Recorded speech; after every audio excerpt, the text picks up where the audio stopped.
All right, we are back with the GSMC Wrestling Laureate Podcast, brought to you by the GSMC Sports Network. I'm your favorite wrestling fan here, Eric Rodriguez, every Monday through Friday, 8 p.m. Pacific Time, 11 p.m. Eastern Time here. To talk about the greatest thing in the world, professional wrestling, all the action inside and outside the ring, backstage curtain calls, rumors, drama, and updates. Sorry, I just ate. We talk about, contract inactive statuses. We talk about, injury updates.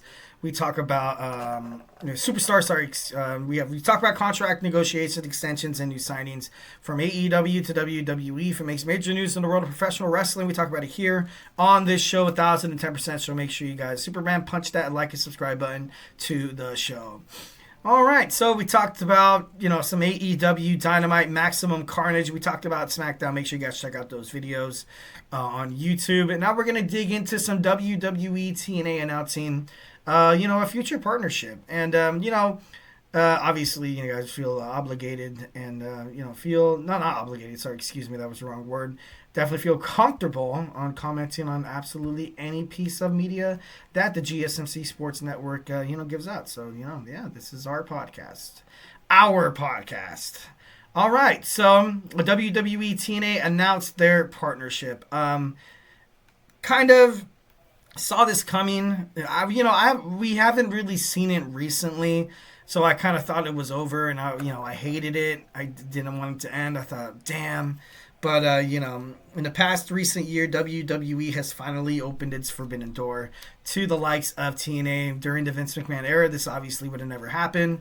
But Triple H, Paul Levesque knows. I feel like he does it for the fans. He knows what's best for the fans. Obviously, he's been there, done that. He's wrestled inside the ring. He's been backstage before, obviously. He is married to Vince McMahon's daughter, Stephanie McMahon. So, he's kind of seen what makes it, what fails.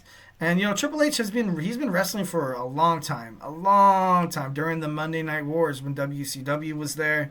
Once when they accumulated WCW and ECW, they went through the dark ages of WWE. He's been through the ruthless aggression era.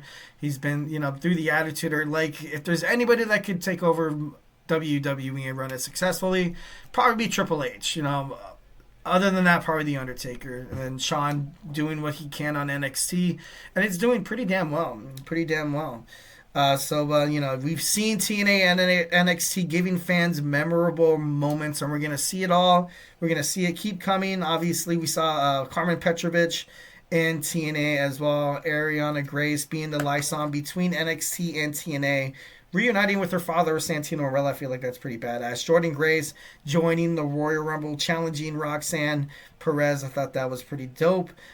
Joe Hendry and Frankie Kazarian entering a battle royal to determine the number one contender for Trick Williams' NXT World Championship. That was pretty cool. That was definitely pretty badass. Joe Hendry actually teaming up with the then NXT champ. I thought that was pretty cool. Then he actually got in a match with Ethan Page for that main event, for a shot at that title. No Quarter Catch Crew, you see them cross the lines. You've seen Hammerstone. You've seen the Rascals breakup happen on NXT. Oh, God, that was that was heartbreak. That was a hard one to swallow. Definitely a tough pill to swallow. You've seen Tatum Paxley swing on over. It's been great. It's been great for all of these superstars. 1,010%. And now you've seen the Motor City Machine Guns come to SmackDown, kick ass. Then I'm a huge fan of Alex Shelley and and Sabin. I liked them in TNA once when I watched TNA. More than I do now. Now I just kind of check out the highlights and stuff. I'm just kidding. No. You just gotta, you gotta always subscribe. It's always, subscribe to this, subscribe to that, and I'm like, man, I missed it when it was on, I think it was on Spike TV, I think it was, and then it switched to Vice. I'm not too sure. Don't quote me on that. But these crossovers are awesome. As of today, WWE and TNA announced a historic multi-year partnership with unprecedented crossovers. The agreement will enable talent to garner additional exposure on both NXT and TNA. Who said that? No, I think Ariel Oh God, Schnurrer, Senior Vice President of Content Distribution for TNA Wrestling and Anthem Sports and Entertainment, said the historic relationship demonstrates that collaboration and competition do not have to be mutually exclusive. So I definitely think well, she's obviously excited about it.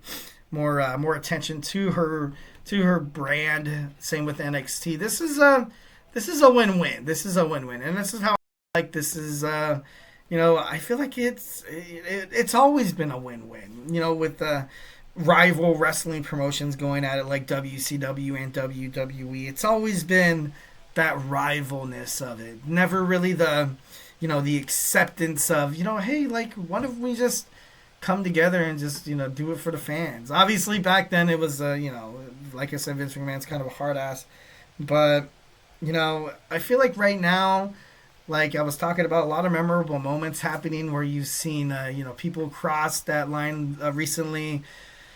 At the TNA pay-per-view Genesis, you saw Nathan Frazier and Axiom, the NXT World Tag Team titles, sit outside watching the Hardys defend their titles against, Zachary Wentz and Trey Miguel of the Rascals. I really freaking Wes Lee, man, freaking Wes Lee. The No Quarter Catch crew as well also jumped they jumped over the line.